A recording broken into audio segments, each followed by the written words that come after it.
Hi everyone, this is Jerry from the ChessNetwork, and this is a game analysis from a game I had played in a recent tournament against a master who was rated approximately 22-15. I was playing the white pieces, and the time controls were game 90, and any questions, comments, suggestions you might have, feel free to contact me at the website below, or simply leave me a comment on YouTube. Hope you enjoy the game. I open the game with the move pawn to e4, knight to f6 going into the Alekhine Defense, attacking my pawn. Pawn to e5 attacking the knight. And most common is knight to d5, where the following play is likely to ensue. Pawn to d5, pawn to d6, pawn to c4 attacking the knight. Knight to b6, pawn to f4, pawn captures pawn, and what we have is a sort of hyper-modern opening where black hopes to undermine the white center. There are many pawn advances that white has made. Is it a liability or is it an asset? That's the big question in this sort of position. But the knight did not play here, but instead underdeveloped. Black wasted a move in hopes of hopefully closing up the position, I'm thinking. And because of this, I think I do best to keep the position, or try to open up the position. So after pawn to d4 and d5, pawn to c4, the way to open up a position is to offer pawn exchanges, so that's what pawn to c4 does. Pawn to c6, because there's a pawn on c6, the knight can't come to c6. And if you were to try to support the pawn like this, then the bishop cannot come out in this direction. So pawn to c4, pawn to c6, knight to c3, development, attacking the pawn a second time. Bishop to e6, trying to resolve the tension in the center by hitting the c4 point for a second time.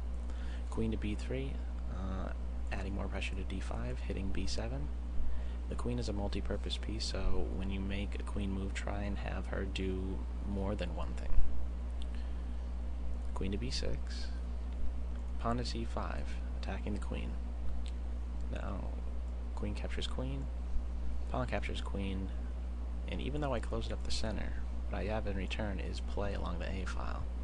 And you might be thinking, well, maybe these two doubled pawns are these two pawns on b2 and b3 are a liability, but that's actually not the case because I can actually get rid of it. For example, knight to d7, pawn to b4, pawn to a6, pawn to b5, pawn captures pawn, bishop captures pawn. This is just a hypothetical. The pawn cannot capture the bishop because the rook on a8 is unprotected. As we'll see in many instances in this game, unprotected pieces leads to tactics. A lot of times you don't even need unprotected pieces in order for tactics to occur, but in the event that there are unprotected pieces, tactics are that much more likely to occur. So, black did not capture my queen, but instead played to c7, where it still eyes the b7 point, or where it still protects the b7 pawn. Knight to e2. Blocking in my f1 bishop, more natural is knight to f3, but I'm just kind of doing a whole lot of staring at my own pawns, and I'm giving support to e5 and d4, and I don't need to do that. Knight to ed2, knight g to e2 comes with a deeper meaning. Its meaning is to prevent the bishop from coming out in this direction. For example, if bishop here, knight to g3 attacking the bishop, and if the bishop leaves this diagonal, for example, bishop to g6, there's a nice pawn for sacrifice and pawn to e6. Pawn captures pawn, pawn to f4, and the idea is that white starts to lock down on the e5 point. If instead of bishop here, bishop plays here, knight to g3, and if this, pawn to h3, and my knight keeps an eye on both retreat squares for the bishop, it's big trouble for black. As a result, after knight g to e2, the bishop goes back to its home, another undeveloping move. And now I have to consider what is black's best plan, and his best plan is either to maybe attack this pawn or this pawn by way of this move or this move. I'm not worried about pawn to f6, pawn moving here, because I can meet that with pawn to f4 and support this pawn. However, if the pawn moves here, I can't move my corresponding pawn to protect this point.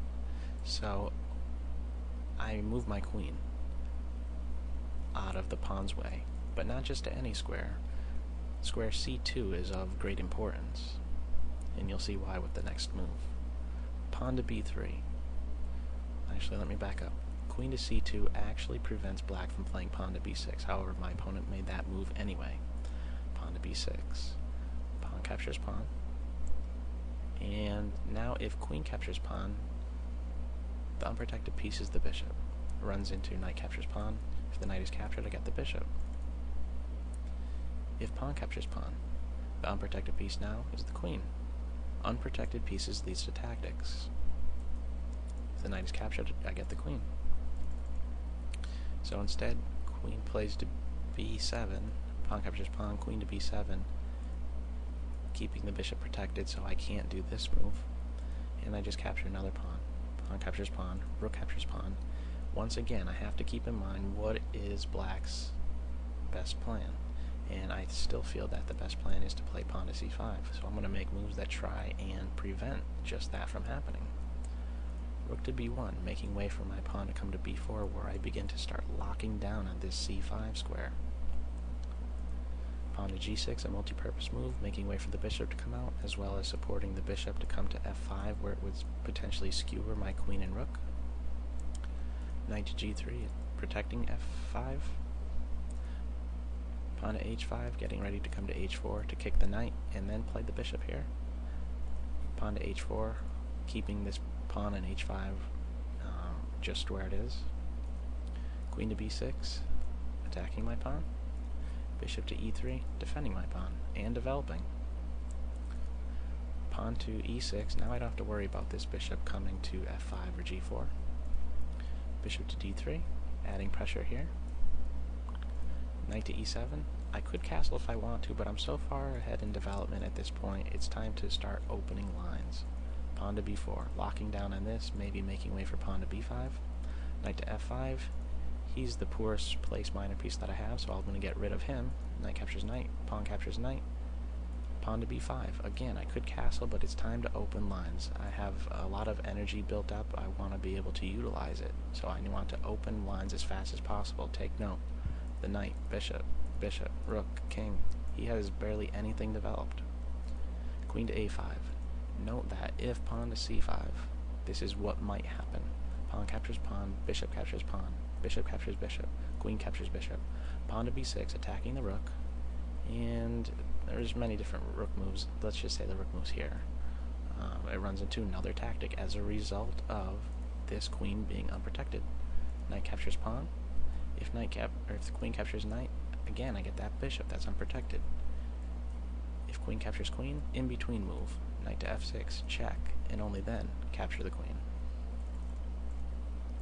Black did not do this, but instead he made the move queen to a5 and pinning the knight to the king, and now I castle. Queen to b4, black's first threat, getting ready to capture my knight. Knight captures pawn, pawn captures knight. If he captured with the c-pawn, once again I get that bishop on c8. Bishop captures bishop, bishop captures bishop, queen captures bishop. I'm ready to check the king on c8 and pick up the knight that's unprotected on b8. If the queen were to block, I capture the queen, and then I get the bishop. A lot of things are happening here. Black has a rook on h8 that is unprotected. His king is on e8.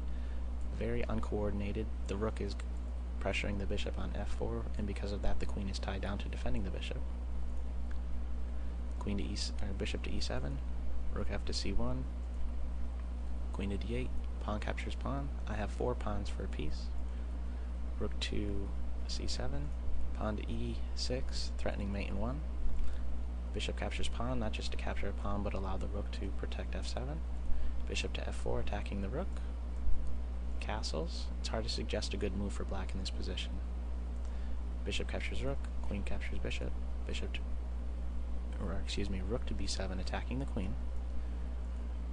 Queen to c8, rook captures pawn, black resigns as there's no way to stop the queen from checkmating black except to capture the rook like this, which I would then meet with pawn captures rook, checking the king, and then I would pick up the queen. So that's all for this game. Hope you enjoyed it. Take care. Bye.